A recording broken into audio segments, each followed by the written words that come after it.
Welcome to the Aromatic Mystery School. I'm Elizabeth Ashley, the Secret Healer, and I'm really excited to sit down with our Egyptology teacher, Noha Aly, who is going to tell us a little bit about her up-and-coming lecture for us about Egyptian mythology, an enormous subject, Noha.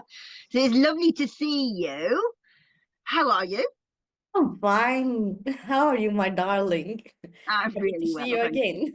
Yeah, it's smashing it. So tell us, have you got some ideas? Have you plotted out your lecture for the Egyptian mythology yet? What do you have in store? So, I have a summary about the Egyptian mythology. It's in one sentence. The sentence is as above, so below. So, if we are talking about any creation stories or legends in the ancient time, they are not only stories about how the world it was created, who created the world, who started the Big Bang, but actually all of these stories, or let's say legends, it has a real thing happen in the nature, in the sky, or on earth. So that's why the Egyptian mythology, it's something really happened in the past. But for the priests or the teachers at the ancient time, they want to give it to the world, starting from the Egyptian, in a very simple way. So they make it as a story to tell the people who was the first creator and how after him came all the other creators, and how the world it was created from the water, the mountains, the sky. So every this it was telling as a story, a legend, but actually it's really happened in nature. I'm gonna give you an example.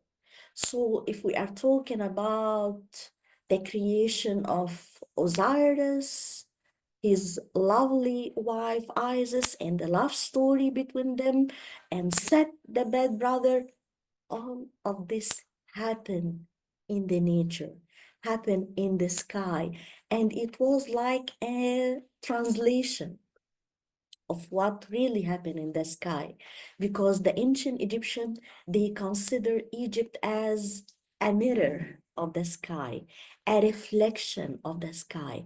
Every single building in Egypt at the ancient time, it was connected to one of the constellation, one of the stars. So it was really like what we call now a stargate, connected to the energy exists in the sky. And they do believe that this energy was first in the sky and then came to the earth.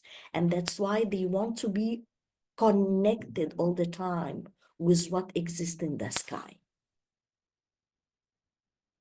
I bet you were so excited learning this when you were at university, because that's your passion, isn't it? Tell us a bit about your background Yes, with the yes. stars and the sky.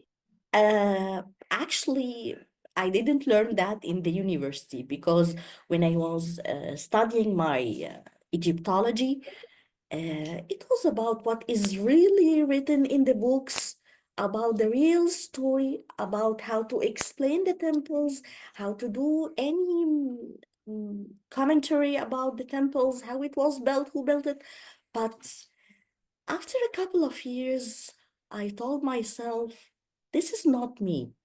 This is not the real Egypt.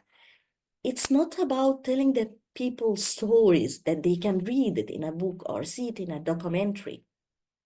No, I want to study the real Egypt.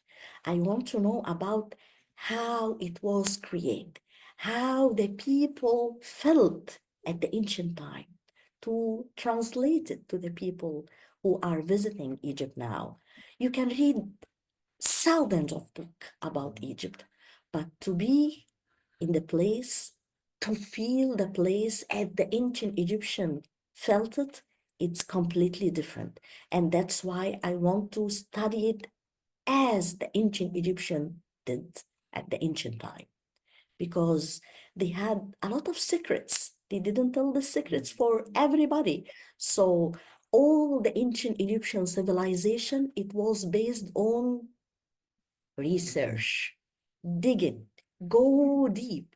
Don't look at a scene on a temple, for example, as a scene that there is the king, the queen, the gods. No, you need to look what is beyond this scene. What is the message that they give it to us from this scene? How to feel it, not read it or explain it. That was my passion, and I'm still learning. That's why I took a lot of courses. First of all, about astronomy, because the astronomy, it was the key word, the sacred word at the ancient Egyptian time. Everything exists in the sky, and later on it was transmitted to the earth. And that's how the ancient Egyptian lived. It's not only about the temples, the pyramids, no, even inside their houses. How to build a house, how to feel the energy of every room inside the house, how to measure this energy to build. For example, here it will be the bedroom.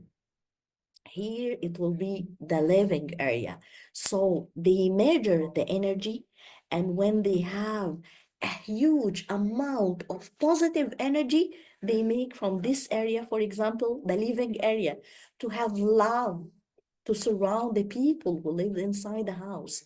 And you can count on this every single step happening at the ancient time, how to be connected.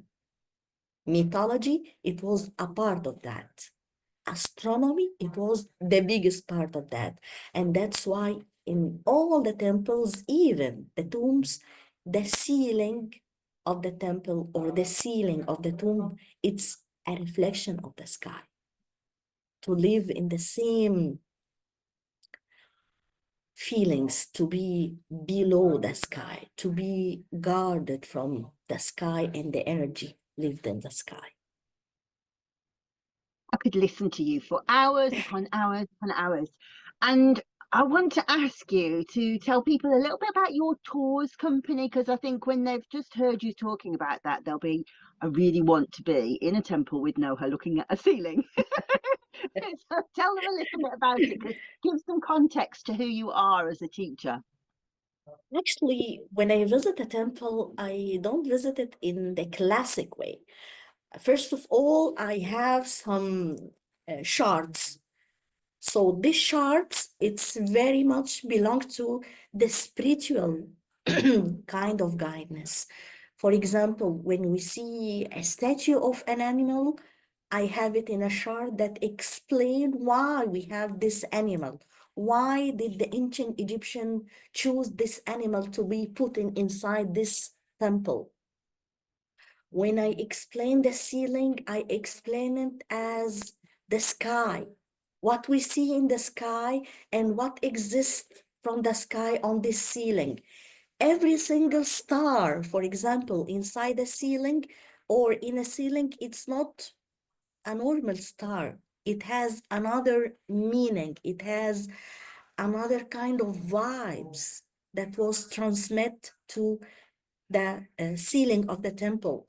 When we visit a temple, from the entrance of the temple, I let the people close the eyes for a couple of minutes to feel the place. And even before feeling the place, ask for a permission from the guards. And of course, I'm not talking about the actual physical guards. I'm talking about the ancient Egyptian guards, because every place, it has his own guards. So if we ask the guards to open the gates and give us the permission to visit the place and tell them that we are coming with all love and peace to have an idea about the place, feel the same vibes, the same energy, clean ourselves, Actually, the visit is completely different when you visit the temple in a classic way. And by the way, all, or not all, let me say, most of the ancient Egyptian temples, they represent our body. When we go to visit a temple, we are sailing inside our body, which is actually a reflection also of the Nile. So the Nile exists in every body. Egypt is home for everyone. It doesn't only belong to the Egyptians. So it's home for everybody. And the temple, it's like the Egyptian map. The middle is the Nile. And then when we go through each step inside the temple, we are sailing inside our body. We are sailing inside the Nile. And every step is a prayer. That's how I feel the place, and that's how I let the people try to feel it like I do. Which is your favorite temple? Actually, there is a couple of temples. First of all, it's Dendera. It's my favorite because I adore Hathor. She's my idol.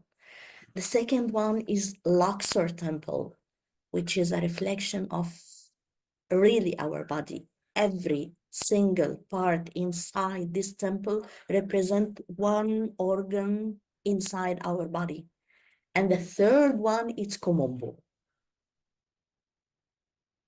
Why Kamumbo? It's not a temple that people talk about very often. That's why. Actually, Komombo Temple, it's about the duality in our life. It has the good vibes coming from Horus, the good one, and I cannot say the bad vibes coming from Sobek, the crocodile, but it's a different kind of vibes. It's like dark and light. It's like day and night. It's like I cannot also say love and hate, but it's duality, different energy, different vibes, which is exist inside everybody of us. And that's why we have a very, or I have a very special way to visit this temple. And I do believe that when the people visit the temple with me in this way, they are something before and something after visiting this temple. That's beautiful. We'll put all the details of Noha's tours in on the sales page anyway. But for all of the details about the different dates of the courses, have a look at the link. Come and study with us. We will be doing a transmission with essential oil to get us into the place we need to be to connect with the mythology, with the Netru. And I hope that you'll be with us there. Thanks, Noha. Say Thank bye-bye. you. Can't wait to see you. Bye-bye. Bye.